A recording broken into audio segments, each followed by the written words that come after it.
Hey everyone, it's Ben Hardy here, and in today's video we're reviewing a Lexus LX 600. Before we get into this video, I want to give a huge shout out and thank you to Armor Max for giving me some time with this LX. I'm going to include a link to their website in the description down below so you can check them out. And then on a side note, if you want to save time and money the next time you purchase a car, link to my car buying guide in the description down below. Let's get into it.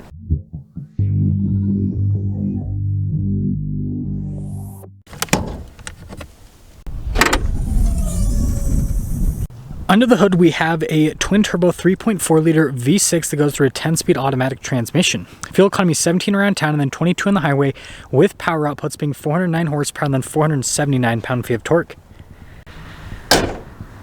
Now, before we move forward with this review, I do want to mention if you want to see more videos just like this, then I recommend you subscribe because I post content every single day. So starting with the hood, I love the boxy design. Notice how it's raised there on either side. And then popping down below, the daytime running lights here kind of mimic the Lexus check logo, which I think is pretty cool. And then it's all blacked out here, and same thing with the grille with this F Sport package. And then you guys can see the camera there at the bottom of the logo. And putting it all together, you either love it or hate it with the front end design of the LX because of that massive grille. Now around the side here, our tire wheel setup is 265, 50, 22 in the front and over in the rear. And you guys can see with the wheels, you got the metallic gray, you got the black brake caliper as well. And then body painted fender flares, I think those look sharp. F Sport badge here on the side, and then you guys can see with the mirror caps how it's blacked out. Got a little bit of silver trim there. Same thing with the door handles, a little bit of silver trim, and around the windows. And then we have the fixed side steps. And sorry about my shadow with this shot, but here is your full side view with the LX 600. And then taking a look at the key fob, you guys can see you've got your lock and unlock function, you got the opening for the hatch, and then the Lexus logo on the back. And popping into the back, this is one of the upsides and downsides about the Lexus LX. So the upside is it has a third row. The downside is with a third row up, you have like basically no storage here in the back. So if you want storage, you got to fold this third row down. You guys can see the controls and everything there to fold that down. We also have a little outlet here in the back as well, which is pretty cool. But yeah, probably like the smallest like storage area of an SUV behind the third row. Anyways, let's pop that back down. Now you can see the taillights again kind of look like the Lexus logo. You got a light bar design though built in there too. LX 600, and then you can see the parking sensors here at the bottom. And putting it all together, let me know your thoughts on the overall design here with this F Sport package LX. Now popping inside, you guys can see we've got the sunshade built in from the factory. You got nice red leather trim, and then it looks like that's soft touch there as well. But yeah, I like the contrast with this. And then you guys can see here with the seats, again, that two-tone design continues. And then I like the floor mats here with the red. That's pretty cool. Now in the second row here, the front seats push back a bit, so it's not like the most accurate, but decent with the space in the second row. And then you can see the storage pocket. Got vents here. We've got heated and ventilated seats. We also happen to have dual zone climate back here, which is pretty sweet if you ask me. And then headroom, it's good.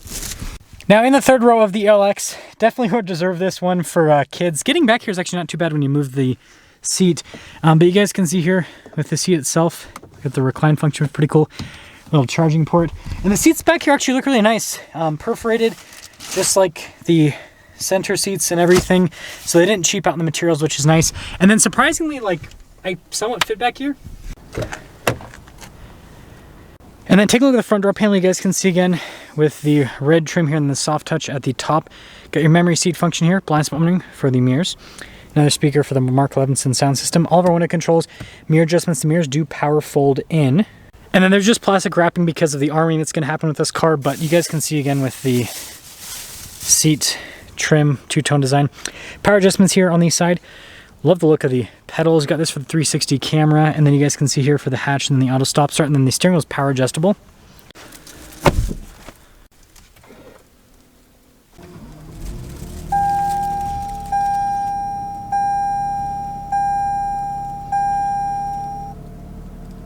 Now taking a look at the steering wheel, you guys can see perforated on either side, and then notice soft touch there at the bottom and at the top. We also have the F Sport logo there at the bottom.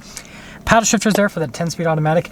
We have stuff like our adaptive cruise control. You guys can see lane departure. You've got your volume voice command controls as well. And then you got your stocks on the back too.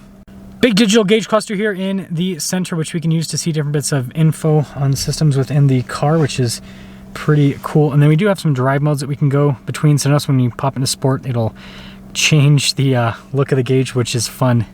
In reverse, we do have a 360 camera system. You've got the trajectory lines that turn with the steering wheel. Good resolution. It's one of the things I love about modern Toyotas and Lexuses. And then as for the rest of the infotainment system, well, I guess we'll get set up here. So you guys can see response time is pretty good with the screen. You've got the little sidebar there, and then you got a little physical button for the volume control. And then down below we have a secondary screen. Now this is for several different systems within the vehicle to control it. So for example, the climate system, but then you can also see stuff that's happening with the car itself. And then also you can change the ride height as well. So it's cool, that's all built in there. And then analog controls for some of these elements like the climate controls. Okay, you've got the climate concierge. Then your drive mode select, you can also switch to multi-terrain select because again, this is ultimately a Land Cruiser. Got your hill descent control, and then that's the switch from four-wheel drive high to four-wheel drive low, right? And then we do have some USBs, and then notice heated and ventilated seats, heated steering wheel too. And then I like the storage up front. And then we have a shifter here for the 10-speed, and then you've got your parking brake here, your auto hold, that's for your center locking differential, stability control, and then the suspension to raise and lower. So you've got physical buttons too, and then you got some cup holders, wireless phone charging pad, and then this has the cool center console that goes either way. Well, I guess I didn't lock it fully. There we go. Ah! Apparently, well, maybe it just doesn't want to open. Anyways, it does have the cool box in this. There we go. And then notice the dash, soft touch here, all over, which is nice. We also have a heads-up display. I don't know if you can see that proper. And then, yeah, pretty big glove box. I do like the padding on the outside, very luxury feeling. And then we just have a traditional sunroof here in the LX. Here is the original window sticker for this LX. You guys can see the standard equipment. And then notice the base MSRP. We do have a few options added to this. Total MSRP, $112,000. Let's see how it drives.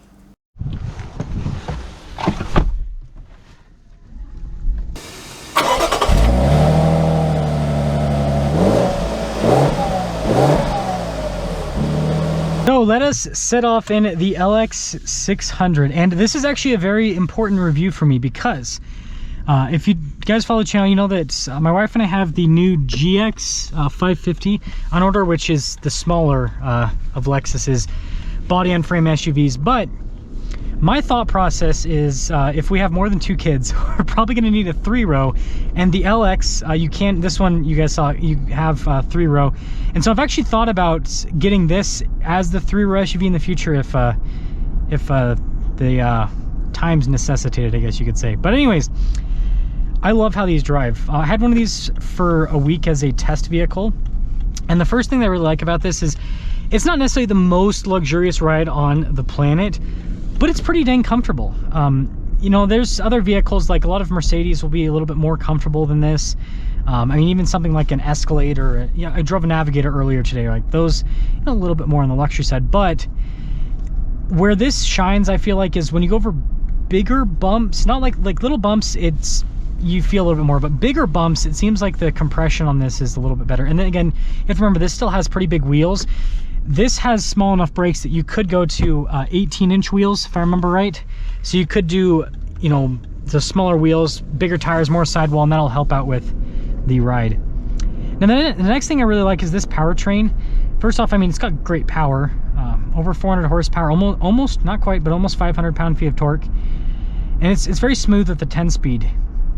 It's, and I just drove a, funny enough, I drove a Land Cruiser earlier today, and it's crazy the difference in the feeling. Like, obviously this is a much smaller engine, and you do kind of feel the lack of displacement, I guess you could say, but because of the torque that this produces, it's great. And then the next thing is that actually, again, for a heavier body on frame SUV, it actually handles pretty well.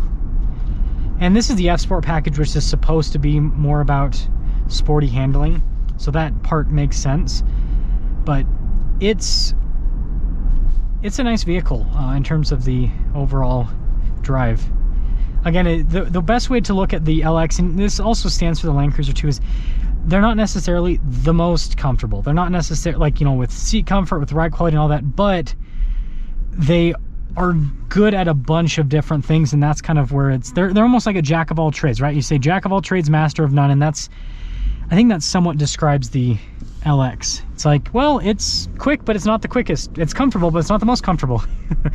And then it's got off-road capability, but it's not the most capable off-road. And then, I mean, reliability, well, I'm still kind of on the fence with this new twin turbo V6 because I feel like it hasn't been out for long enough for us to be able to tell if this is really going to be reliable, like, you know, the V8s that used to be in these big Toyotas and Lexuses. So yeah, to cap things off here with the LX, in terms of larger SUVs, this is still at, you know, a pretty high place on my quote-unquote list of bigger SUVs because I just think it drives well. Again, it's not particularly exciting in any fashion, but it just drives well. And if this ends up being reliable, if, you know, if Lexus, Toyota, if they figured out how to make this twin turbo engine survive for a long period of time, then I think that it'll go down as being one of the best SUVs of all time, because at the end of the day, it's a Lexus Land Cruiser. Let me know what you think.